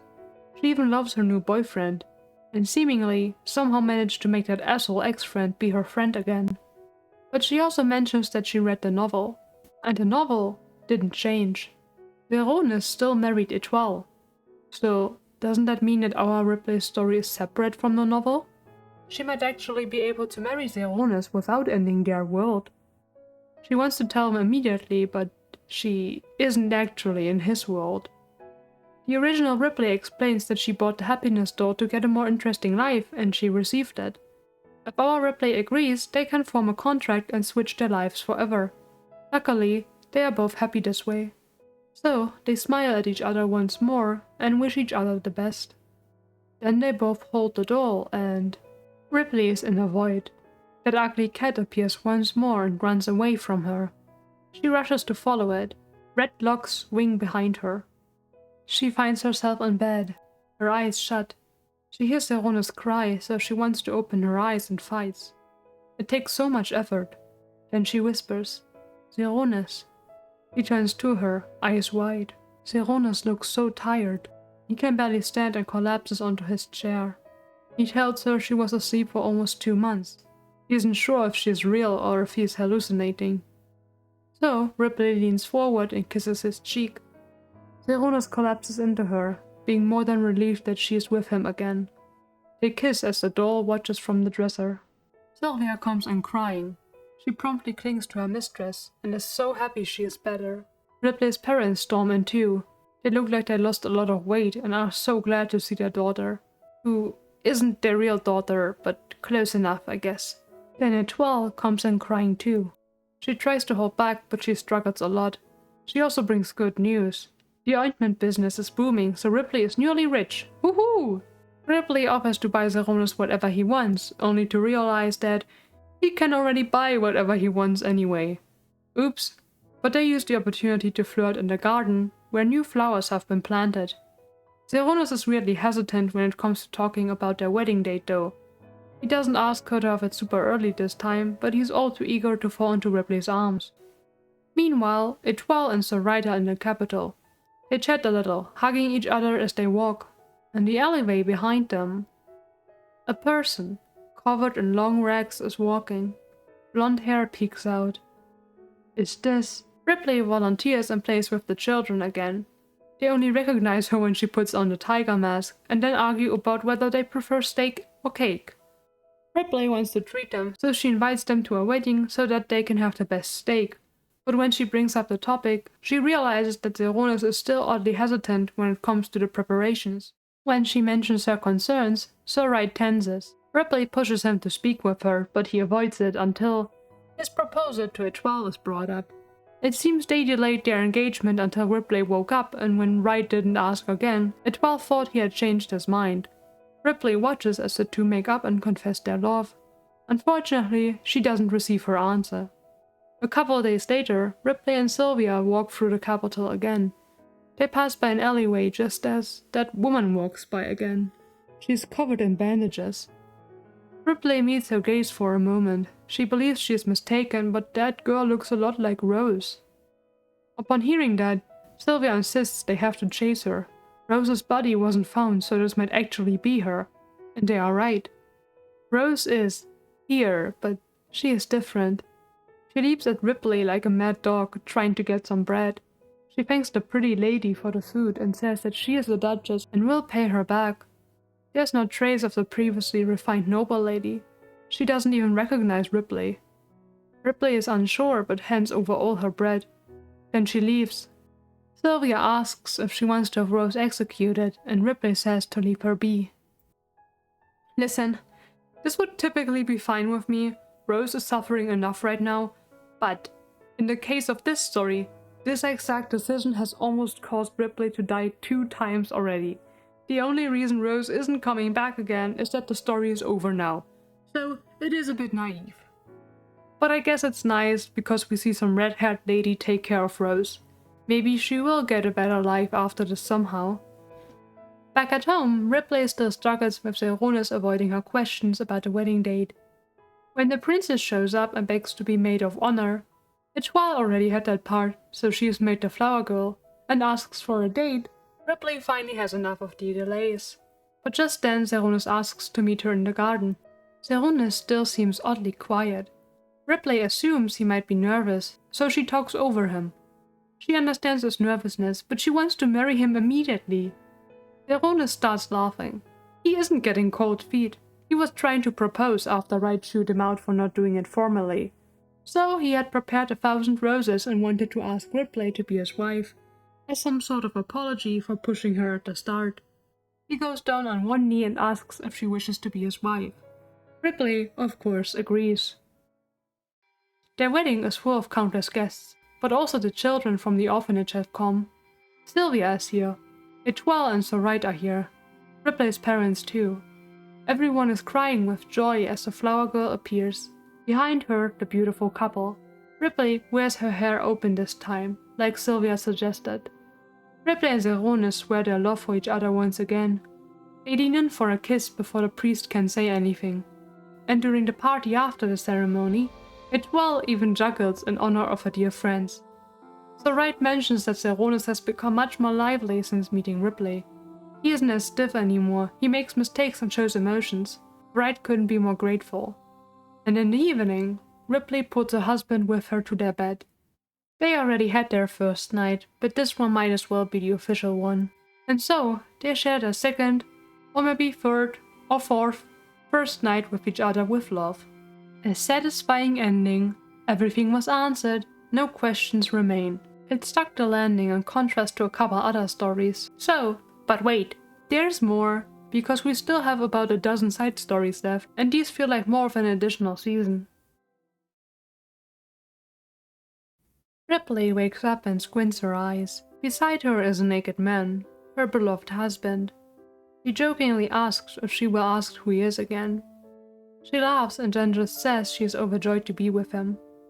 The two travel to the Principality of Arkan, where Zeronis has an estate they will spend their honeymoon in.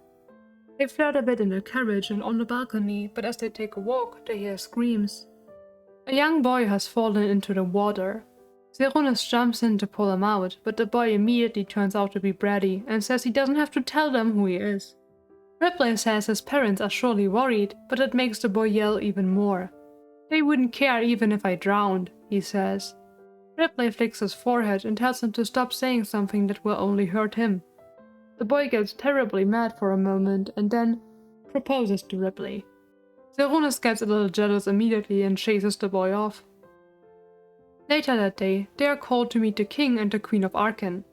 They welcome the couple and then present their son, Christian de Valeur, the 11th, the small boy from before. He seems very different in front of his parents, being very quiet and polite. The entire family seems harmonious, but what he said before worries Ripley. She talks to Sylvia, who explains that the king allegedly had a lover he wanted to take in as an official concubine. The birth of a son prevented that, so the entire family might be tense because of it. And Sylvia also says that Ripley should focus on producing her own heir soon. That phrasing upsets Ripley a lot. She says she likes children, but this is too soon and she doesn't want to be pressured. The next day, Ripley and Zeronis visit the beach. Before they can enjoy their time together, the prince shows up. He hands over 2 invitations to a dressmaking appointment now and a ball in the evening. Again, our couple cannot enjoy their honeymoon. But even worse, during the outing, Ripley gets to know a very polite and friendly woman, who turns out to be the king's mistress. Sylvia wants her to keep her distance, but this woman, Ibella, seems like she wasn't a bad person at all. During the ball, Ripley promptly sees her again as the queen publicly offers to find Ibella a marriage partner. It is clearly just meant to humiliate her. The king interrupts but merely leads his queen away. The atmosphere is cold, and they are even colder towards their son. Today is the prince's birthday, but he is sent to his room. He starts crying as he runs out. Ripley follows him but ends up meeting Ibella. The other woman cries and regrets her situation. Ibella swears she hasn't shared a bed with the king or received any gifts from him since he married. She just still loves him and wishes to see him often. Is that so wrong when they were a couple long before the queen appeared? And Ripley gives surprisingly good advice. She says that even if Ibella loves the king is married to another woman and has a child. An affair will always be unfair to the queen and the prince, even if the arrangement is political. The situation is not going to be resolved without hurting anyone, so you have to choose so that someone can be happy in the long run. Meanwhile, Zeronis catches the prince. Ripley also manages to console him a bit, even when he remembers how his father treated Ibella and how cold he was towards his own family instead. The prince manages to smile before he runs off. The next morning, Ripley and Zeronis spend their time at the beach. They watch the dawn over the sea when a figure comes towards them. It's Ibella, who spent the entire night wondering and thinking. She thought she couldn't leave her love behind, but at the end, she realizes that the sun was beautiful even without the king. She wants to close this chapter, so Ripley offers to take her back home so that she can work for her business. Ibella agrees. When the king finds out, he is outraged. He screams at Ripley and Zeronis and blames them for her decision. Even when Ibella says it was her choice, he refuses to listen and attempts to force her to stay. Luckily, Zeronis interrupts. Ripley and Zeronis talk a bit about their involvement in this conflict, about her worries about having children, and most of all, about their love. The prince shows up to receive his birthday present too. He's a bit annoyed when Ripley shows him a foal, but he warms up to it. He mentions his mother got a letter from Ibella and seems to be happier now, even spending time with him. Zeronis offers him more advice too, explaining that he isn't at fault if his parents are bad people, and that he should work hard for his own sake too. And then, Ripley gifts him the crooked cat that will, allegedly, bring world peace. The prince feels a bit touched. He asks if Ripley will let him send letters to her at home. She agrees. And so, Ripley and Zeronis prepare for their journey home. It was quite an exhausting honeymoon, but they are happy with the outcome. During the last night, Ripley dreams about the future. About a young red-haired boy, who is a little airheaded, and a young blonde girl who knows everything better and acts cold and proud. Two of the cutest children in this world who hug their loving parents. She tells Zeronis once she wakes up. He says he dreamed something similar. And as the two sit in the carriage together, Zeronis leans onto Ripley. He says that this must be what marriage feels like. The warmth and the ability to trust someone completely. And so, they lived happily together, forever after. When discussing this work, I think we should also keep in mind that it's one of the older ones. It doesn't bring many super surprising tropes, nor does it revolutionize the genre, but it is an enjoyable read. This is why I would ignore some of the criticism of it being too cliché. This is one of the works that formed the clichés in the first place, so if you read it after already being active in the genre, it might not impress you. This would explain why some people don't care about it much. But aside from people who are neutral about it, there was a surprising amount of controversy for such a mild work. Many commentators say it's one of their favorite works. They called out the lovable characters, especially Sylvia and Étoile, and the developing relationship between our leads, who feel like a genuine couple after their disagreements and uncertainty. But more than that, many people absolutely hated this work, even going as far as to ask how the adaptation could even be made when no one cares about it. The clichés are only one of the concerns though. Many commentators absolutely hated the dubious content in the premise and Zeronis' unrelenting pursuit of someone who is trying to reject him, and how clueless Ripley is most of the time. Those complaints I can understand to varying degrees. Some people in the comment section also said that they didn't like the art style though, because it was too colorful and innocent for them. This one I disagree with. It is a very colorful art style, but I wouldn't say the characters look super young, and it's not unfitting for the story. In fact, it's perfect. At the end of the day, this story genre is comedy. Not just in parts with some quirky dialogue, but it's the main focus. It's why a lot not so funny situations are played for laughs, like when Ripley pretends to fall off a balcony and severely injure herself to escape a marriage. I agree that this can put off a lot of people, who maybe expected these topics to be handled better, or at least to receive a content warning, which I'm not sure the story even had. But as the webtoon progresses, it shows that it can be serious. These scenes typically have more muted colors, and the characters' expressions convey the severity well. I actually felt like the shift made the impact stronger on some occasions. Especially in my absolute favorite act at the start of the second season. Once Zeronis' life is in danger and the prince becomes a sincere threat, the art reflects this. Rose's latest murder attempt is also treated with seriousness, along with the kidnapping attempt and the numerous arguments Ripley and Zeronis have. So the story does add the emotional weight when it needs to. The only topic it doesn't seem to treat with any seriousness is, well, the major one. The drunken first night and Zeronis' pursuit after that. The story, despite being super comedic about it, starts with the female lead waking up in bed next to a naked man. She doesn't remember anything about the last evening, which means that she doesn't remember sleeping with this man either. This would make you assume that she was too drunk to consent as well, given that complete memory loss would usually imply a very high alcohol level. Zeronis drank something as well, but we see him being able to recall every interaction and easily navigate Ripley towards his estate after their conversation. He might have been tipsy, but he surely wasn't as drunk as Ripley, meaning that he absolutely took advantage of her state to chain her in marriage. He admits to this being his intention as well. So whether he truly slept with her or just made her believe that he did so, I'm not sure which one it was because we do see them kiss on the bed. He certainly did something messed up. A lot of people really didn't like this. They called Zeronis an abuser and labeled the entire story toxic, and I get why. Some reactions calling for an immediate cancellation of this work or a change of the story are grossly exaggerated, but I agree that there should have been some type of content warning. This topic is potentially uncomfortable for a lot of people, especially on webtoon with a super young audience. You should rather be safe than sorry. However, this is also where we have to bring up the novel. Of course, the manhwa should stand on its own, and most people will get their information from only this adaptation. But like I mentioned, the novel is starkly different in those first few chapters. The novel also shares the scene where Ripley wakes up in bed and is confused for a moment. But here, she remembers last night as soon as Zeronis prompts her. She also specifically remembers the following dialogue.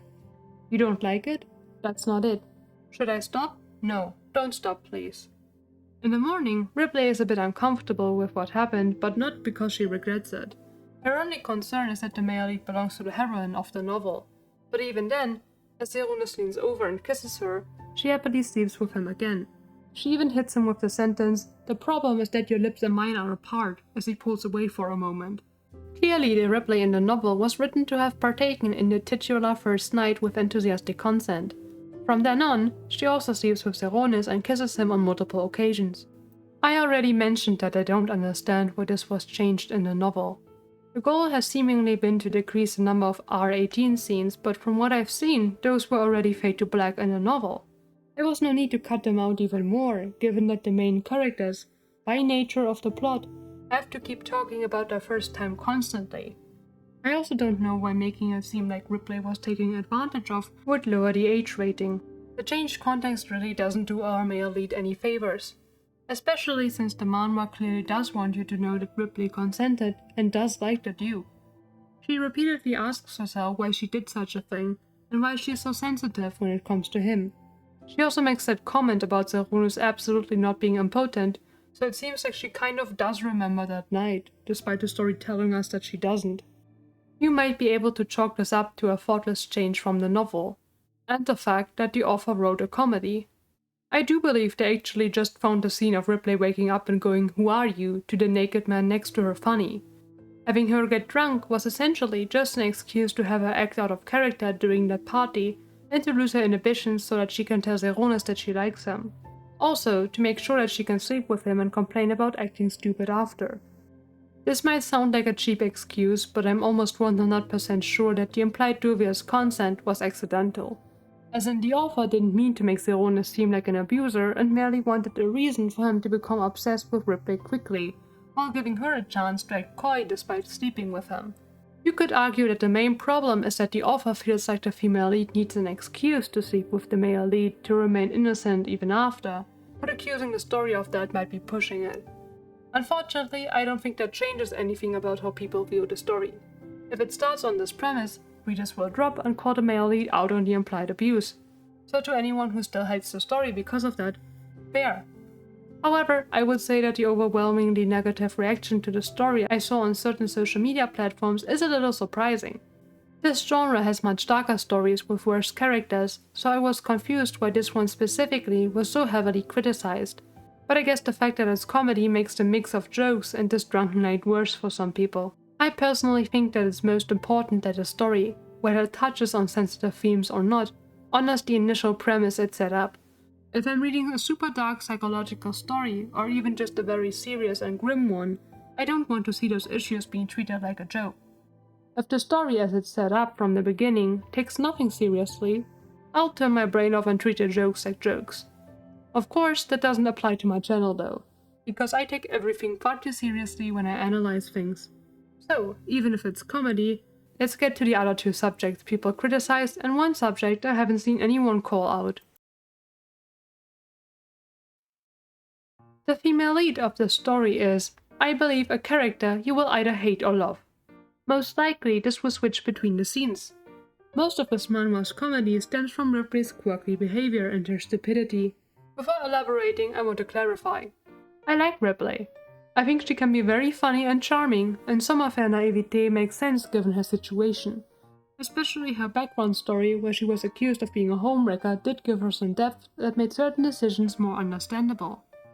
I also think her easygoing nature is the only reason she can even match Zeronis, who is much too serious most of the time.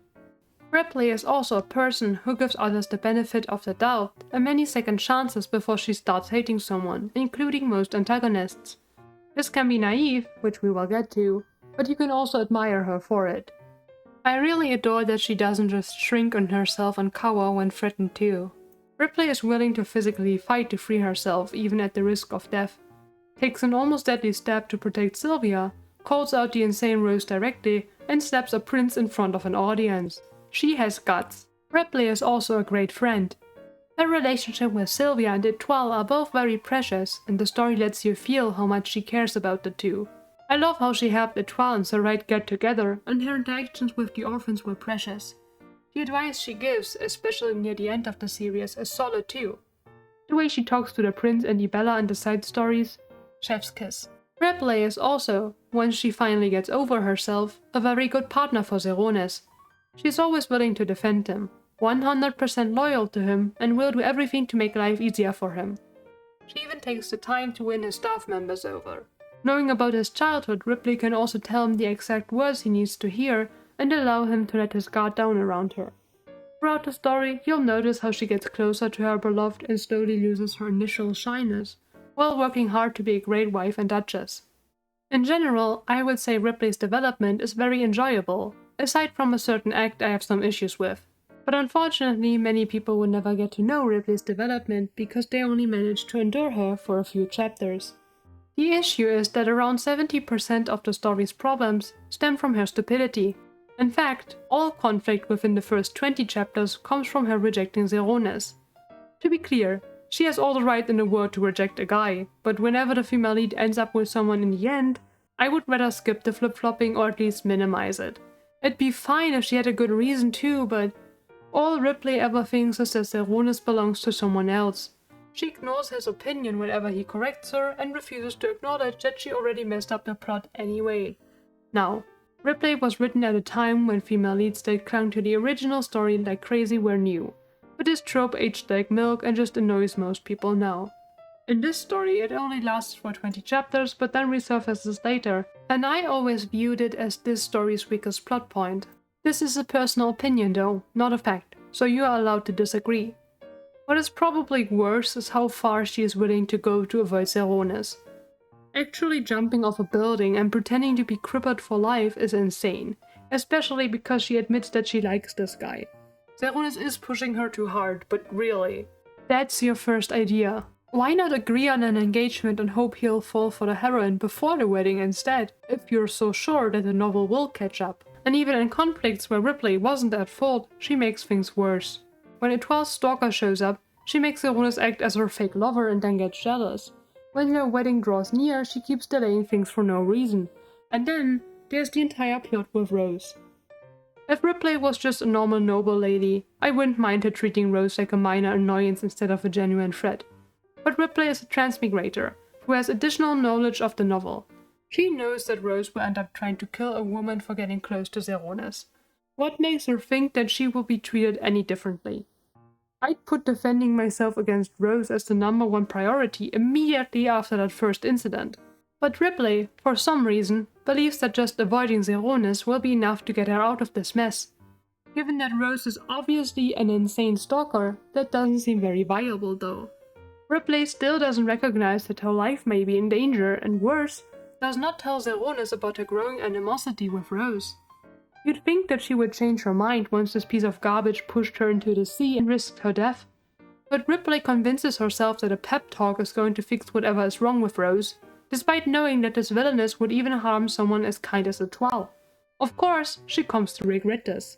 Rose even directly calls this out after she had Ripley kidnapped.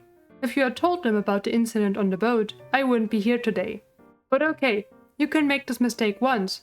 You gave Rose another chance and she messed it up. It should be the end of the road now.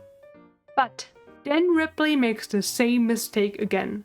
We find out that Zeronis wanted to execute Rose, and Ripley convinced him to keep her alive, which inevitably causes another confrontation later in season 2. Again, if Ripley had no information on this woman's personality, sure, I get trying to be a good person, but she literally knew that Rose would keep tormenting the heroine until she was executed in a novel. This was obvious. The sole conflict where Ripley didn't mess up is the one with Prince Charming in the first half of the second season, which is why I believe it's the best arc. We actually feel some kind of threat here. Not just frustration because Ripley didn't react to a very obvious enemy, but even here, Ripley ignores how both her husband and her best friend warned her about a certain person and keeps meeting him alone instead of bringing Étoile or an attendant.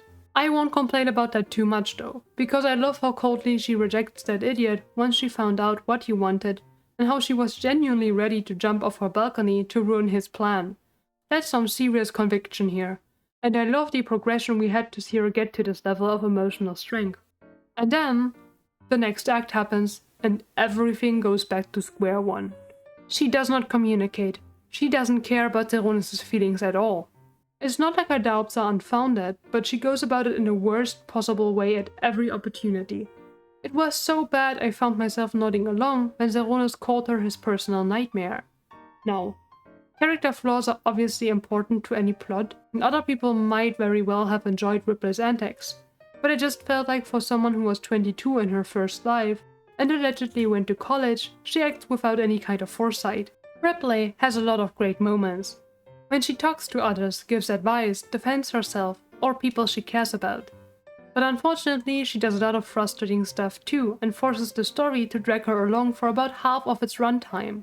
It's ironic because I love the female lead from Happily Ever Afterwards from the same author. They know how to write airheaded but super charming characters, so I'm a bit sad Ripley didn't get to that level. But frankly, she's not the worst character in this archetype. At least she knows when to tell someone to drop dead and when to threaten an asshole with her own life. You go, girl. For the people who already weren't fond of our female lead, I feel like the male lead will give the final push. Zeronis is a very divisive male lead, despite not really being as extreme as others in this genre. If you like pushy male leads, he'll be alright for you. If you don't like them, oh boy. I feel like you'll start to hate him by his first appearance. He's immediately gloating, being arrogant, and not listening to anyone who tries to oppose him. We're not gonna go into the entire first night thing here, but that is certainly a great example of what people don't like about him, and he doesn't necessarily get better quickly. Zeronis doesn't really court Ripley, as you would expect it from a grown adult who has fallen for someone and wishes to win them over. He just one-sidedly decides that they have to get married, arranges a situation that forces Ripley's hand, and blames her for her hesitance. She repeatedly tells him she isn't interested, and even throws herself off a balcony to fake an injury to get away from him. Even so, Zeronis doesn't budge. He has fallen for her because of a few words she said to him while drunk, and because of that, refuses to accept her desire to avoid him. Whenever Ripley asks him to leave her be, he threatens to crush her head, or to ruin her family and sell her as a slave. I hope these threats aren't serious, but he must understand that that is a weird thing to say to someone you claim to love. I could gloss over the first one because he said it like a joke, but the other one? I failed to see the humor in the threat of being sold as a slave and whipped. That's the original word choice too, I'm citing the man of the hour himself. Now, it does become clear that this is one of those scenarios where the female lead does like the male lead, but rejects him for some useless reason. In this case, it is because she wishes to honor the original story. So it's more of a male lead chases female lead who won't admit she's in love situation. But Zeronis still chooses a sledgehammer approach when it comes to this. It's unnecessary too, he has the looks, the power and wealth. Why not just flirt like a normal person? If he's charming enough, I presume most people would be very interested. The threats are an easy way to reduce his chances though. We know that Zeronis had a traumatic childhood, but in this case I don't see why he thought that telling someone he'll sell them off and ruin their family would cause feet kicking and love confessions. He should just have asked Sir Wright for some advice here, because yeah, that was about the worst way to deal with any of this. But if you ignore Zeronis' brute force approach, if you can't, that's fine. I think he's a pretty good male lead. A lot of people complain about love interests solely existing around the main character and not having differing opinions or lives on their own, and he fits what they ask for. Zeronis feels like an actual character. He is focused on Ripley, but he has work and duties as well as relationships outside of her. For example, we hear that Sir Wright is his friend and does tell him when he messed things up. His staff is also deeply loyal to him, so he seems to treat them well. His interaction with the child of one of the servants while Ripley was in a coma stood out to me specifically. This man almost lost his wife and hasn't slept in days, but he still takes the time to be kind to this young boy. We also see that Zeronis will be a loving father to his future children. He will dote on both of them and, most importantly, not be jealous of them. This is a huge plus in my book. His slow process from pretending to be super strong and invulnerable to revealing his grief in a state of shock and later his weaknesses openly was also nice to see. He doesn't immediately drop his defenses with Ripley. That actually takes some time, and his nightmares never fully go away. His trauma isn't wiped away just because he fell in love. So, despite everything, I found myself liking Zeronis pretty early and really didn't understand why Ripley would wanna reject him. Whenever she played her games to avoid him, I was mostly just frustrated, and when she pretended to be injured and made him cry, yeah, I actually felt bad for him. Which is another thing I appreciate. Zeronis is childish on occasion, but even then he disagrees with Ripley. On more than one occasion they argue, and whenever Ripley does something extremely stupid, he gets genuinely mad and keeps his grudge for some time. Like when Ripley tries to run away near the end again, he reminds her of everything she has done before and acknowledges how much her indecisiveness hurts him. I found myself being on his side more than once, which I enjoyed too. Ripley wasn't always the objectively right person. Zeronis tends to be the one suggesting quick and brutal solutions, which she rejects, only for that to backfire later. Whenever he can, he will go for the kill to take down enemies that cause severe harm. But he does still know when to pull his punches by realizing that he can't eliminate Rose's family along with her, and that he can't kill a prince in front of an audience. In those cases, he just finds a way to get rid of them secretly, which is the kind of energy I need from a male lead. I can't stand the entire let's be the bigger person position against people who try to kill you. Though, I have one complaint in this regard. I am probably the only person who says this, but I wish Zeronis was more insane. I felt like he was a little tame after being advertised as the obsessive duke who does whatever he can to crush his enemies. This story was never meant to be super dark, so I get why. But I was hoping for a bit more yandere, especially when it came to punishing Rose and that prince. Zeronis ended up being mostly composed, calculated and stable after Ripley and he got together though, which is fair I guess. I just like my male leads a bit more mentally disturbed. After going through all the topics others have already brought up, I'd also like to mention something that bothered me while reading the story that I haven't seen anyone discuss. Prince Charming was an incredibly good antagonist. He was kind enough to get your guard up for long enough to make you believe that other people might trust him. But because both Zeronis and Étoile already called him out, the reader will start to see the small cracks and be more cautious. And then, as soon as he thinks Zeronis is out of the picture, he drops the act. This guy knows he can get away with a lot, so he simply does whatever he wants. In front of other people, there is still a level of protection though. So when he appears alone in Ripley's room at night, the alarm bells go off. Rose was an okay antagonist, but to me she wasn't really scary until her last appearance, because she tended to make other people do the dirty work and wouldn't really go for a kill herself. In contrast, Prince Charming was absolutely terrifying, especially when he talks about assaulting and hurting Ripley with such calculated calmness. To him, it really doesn't matter if she agrees to sleep with him and marry him, he might as well force her because he only cares about her status. The way Ripley handled him was perfect. I adored the scene where she was threatening to jump and Charming kept saying she was bluffing but getting scared. It really felt like the best response. I was a bit miffed he only got his hair cut after this entire ordeal, but that was cleared up when we heard that Zeronis was plotting to kill him secretly too. To me, this entire arc was great. From the build-up with all the schemes, to the looming threat of the war that intersected with Ripley's business, to the realization that Zeronis will have to risk his life, then the actual shock of being told that Zeronis is dead, and Ripley's strength despite her grief. And the antagonist, of course. Following this up was always going to be difficult. In this case, we have the arc where Ripley thinks the world will end, tries to run away, reconciles with Zeronis, then is threatened by Rose but survives, permanently switches lives with the other Ripley and gets married. 5 out of the 6 points were great. Rose's reappearance makes sense. She was specifically kept alive and she was the first antagonist. I liked that she came back and finally acted as a threat without any nameless shadow people she hired. It is a bit frustrating that Ripley fails against her the same way twice, and that both she and Sylvia can't seem to finish the job when offered an opportunity to do a death blow. But I love the scene where Ripley jumps in front of Sylvia to protect her, and the fire sure is intimidating. I also like the whole explanation of how Ripley came into this world. It's nice that both Ripleys get to be happy, even if I'm a bit concerned about how quickly they were willing to give up their respective parents. The setup of the witch and the doll, and the ugly cat of course, happened early and so it didn't feel like a cheap plot twist either. What actually kills this last act for me is the entire almost breakup we get before that reveal. If Ripley hadn't gotten over her concerns about changing the novel, yeah, this would be fine. But we spent the entire first season getting to that point. When she suddenly convinces herself the world will end over some super vague words she heard once or twice, I genuinely get frustrated every time. She had already married Zeronis at this point. She prevented the original ending from ever happening because she switched places with Étoile.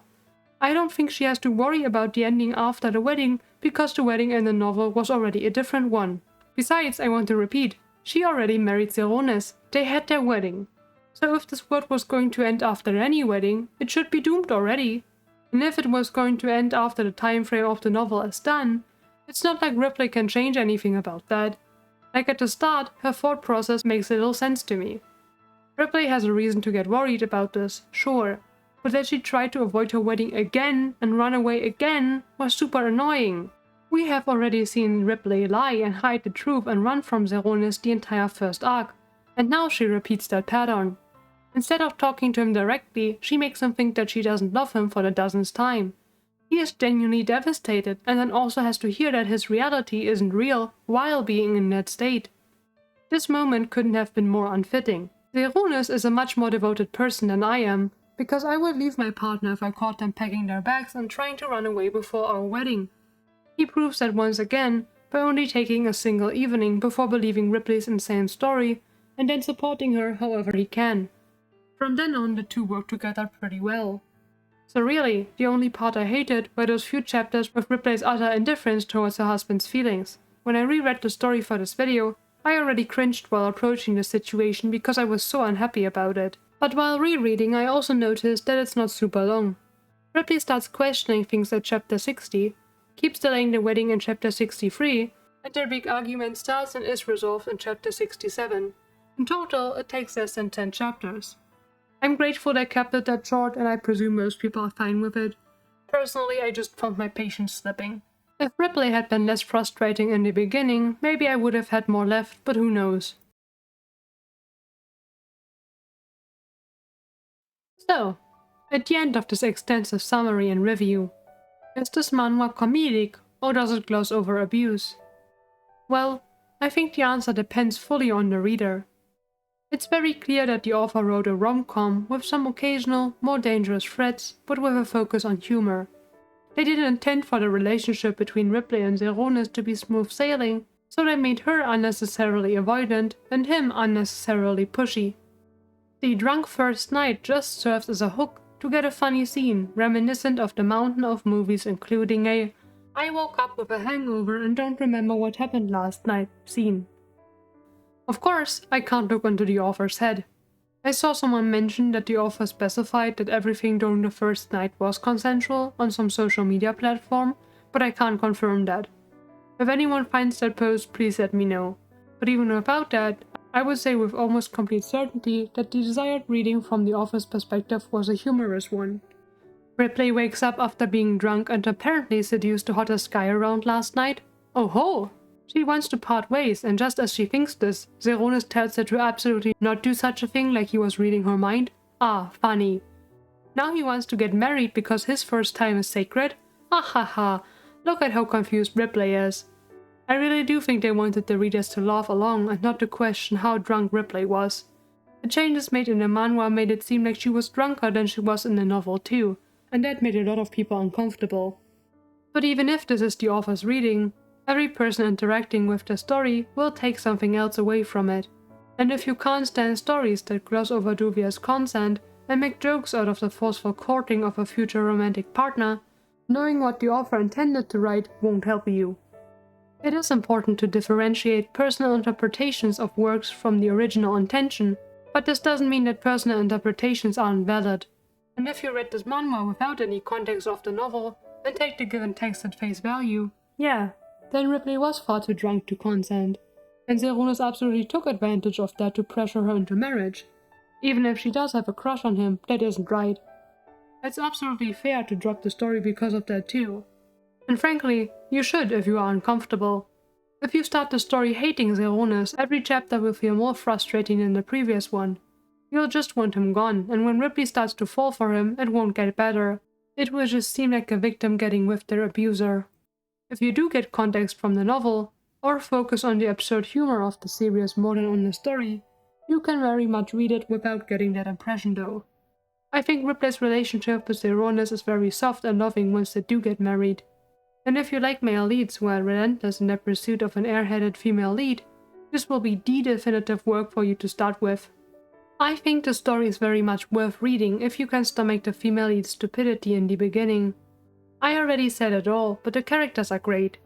Not only our main couple, Sylvia is probably the best maid in this genre among a small pool of candidates. You feel like she genuinely cares about her mistress, but doesn't worship her for no reason, and Ripley cares for her in return.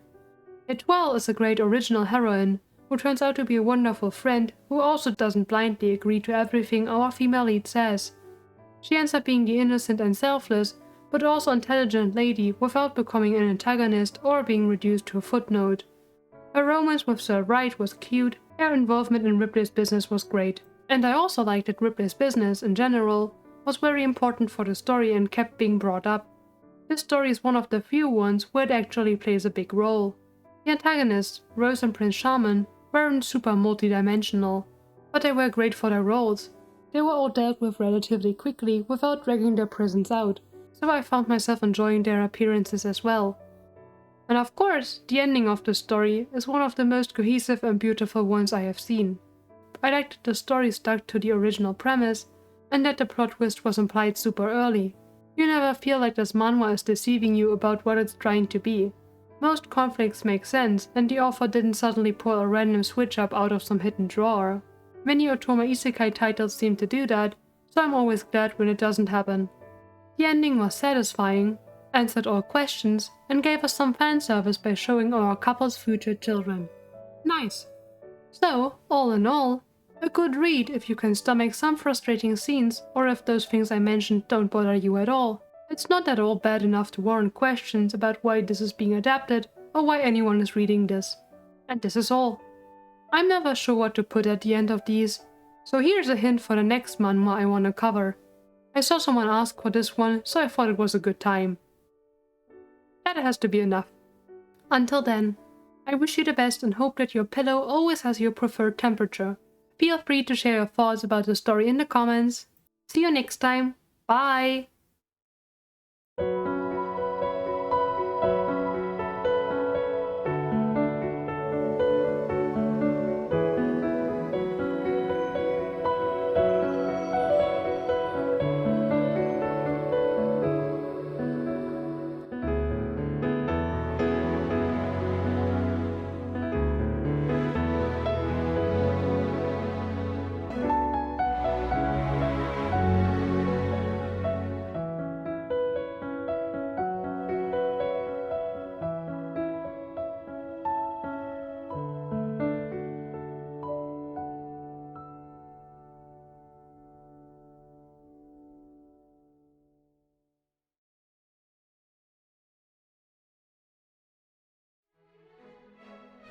I just don't understand why you wouldn't want to marry me.